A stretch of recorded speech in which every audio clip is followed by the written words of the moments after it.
പൂക്കൾ എന്ന് കേൾക്കുമ്പോൾ തന്നെ നമുക്ക് സന്തോഷമാകും. അങ്ങോട്ട് നമ്മൾ ചിലപ്പോൾ നോക്കിപ്പോകും പൂവുള്ള സ്ഥലത്തേക്ക്. നമ്മളിന്ന് പറയാൻ പോകുന്നത് പൂക്കളെക്കുറിച്ചാണ്. പൂക്കൾ നമ്മുടെ ഭൂമിയിൽ ഉണ്ടാക്കുന്ന മാറ്റങ്ങളെക്കുറിച്ചും പൂക്കളുടെ ആവശ്യകതയെക്കുറിച്ചും മനുഷ്യ മനസ്സും പൂക്കളും തമ്മിലുള്ള ചില കാര്യങ്ങളൊക്കെയാണ് നമ്മൾ ഇന്നത്തെ വീഡിയോയിൽ നോക്കാൻ പോകുന്നത്. അപ്പോൾ പറഞ്ഞു പോരടിപ്പിക്കാതെ നമുക്ക് വീഡിയോയിലേക്ക് തന്നെ കിടക്കാം.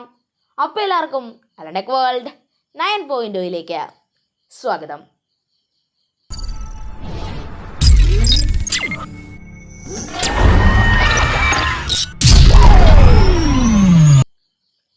അപ്പോൾ നമുക്ക് വിഷയത്തിലേക്ക് തന്നെ കിടക്കാം അല്ലേ.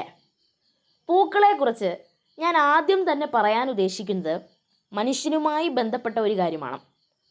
നമ്മൾ വീട്ടിൽ കുറേ പൂക്കൾ വെച്ച് പിടിപ്പിക്കുകയാണെങ്കിൽ, അല്ലെങ്കിൽ പൂവ് വരുന്ന ചെടികൾ നട്ടുപിടിപ്പിക്കുകയാണെങ്കിൽ നമ്മുടെ മനസ്സിന് സന്തോഷം കിട്ടും എന്ന് ശാസ്ത്രീയപരമായി തെളിയിക്കപ്പെട്ട ഒരു കാര്യമാണ്. അതല്ലെങ്കിൽ തന്നെ നമുക്കറിയാം, പൂക്കൾ കാണുമ്പോൾ നമുക്ക് എന്തോ ഒരു സന്തോഷം കിട്ടുന്നു. അത് സത്യമാണ്.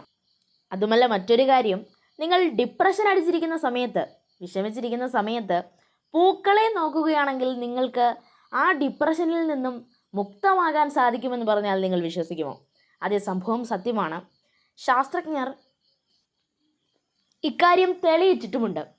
ഇനി മറ്റൊരു മനോഹരമായ വസ്തുത എന്തെന്നാൽ, നമ്മുടെ ഭൂമിയിലെ മുഴുവൻ പൂക്കളും ഇല്ലാതായി കഴിഞ്ഞാൽ, അതായത് ഭൂമിയിൽ പൂക്കളുണ്ടാവുന്ന പ്രതിഭാസം ഇപ്പോൾ നിലയ്ക്കുകയാണെങ്കിൽ നമ്മൾ കാണില്ല, ഭൂമിയിലെ ഒട്ടുമിക്ക എല്ലാ ജീവികളും വംശനാശ ഭീഷണി നേരിടും. ഭീഷണി നേരിടുമെന്ന് പറയണ്ട, ഭീഷണി കാരണം, ആ വംശനാശ ഭീഷണി കാരണം നശിക്കും. അപ്പോൾ ചിലരൊക്കെ പറയും, ഞാൻ മാംസം തിന്ന് ജീവിക്കുമെന്ന്. മാംസം ഉണ്ടാവണമെങ്കിൽ, ആ ജീവി ഉണ്ടാകണമെങ്കിൽ പഴം വേണം. മനസ്സിലായില്ല അല്ലേ? ഒരു മാവ് ഉണ്ടാകണമെങ്കിൽ മാങ്ങാണ്ടി വേണം, അതായത് ഒരു മാങ്ങ വേണം. ആ മാങ്ങ ഉണ്ടാവണമെങ്കിൽ മാവ് വേണം, മാവിനകത്ത് പൂവ് വേണം. അപ്പോൾ പൂവില്ലെങ്കിൽ മാങ്ങാണ്ടി ഉണ്ടാവുകയില്ല, അതായത് മാങ്ങ ഉണ്ടാവുകയില്ല, പുതിയ മാവ് ഉണ്ടാവുകയില്ല. അപ്പോൾ ഇപ്പം മനസ്സിലായില്ലേ? അതായത് പൂക്കളില്ലെങ്കിൽ സസ്യങ്ങൾ ഉണ്ടാവുകയില്ല, പഴങ്ങൾ ഉണ്ടാവുകയില്ല, ജീവികളും ഉണ്ടാവുകയില്ല. അതുകൊണ്ട് പൂക്കൾ വളരെ പ്രധാനപ്പെട്ട ഒരു ഘടകമാണ് ഭൂമിയിൽ. എന്താ അല്ലേ? ഭൂമിയുടെ സന്തുലിതാവസ്ഥയെ തന്നെ നിയന്ത്രിക്കുന്ന ഒരു ഘടകമാണ് പൂക്കൾ.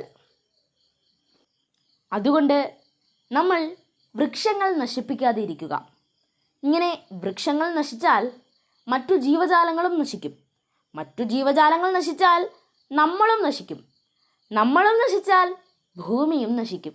അങ്ങനെ ഭൂമിയും നശിച്ചാൽ ഭൂമി നശിക്കും. അത്രയേ ഉള്ളൂ.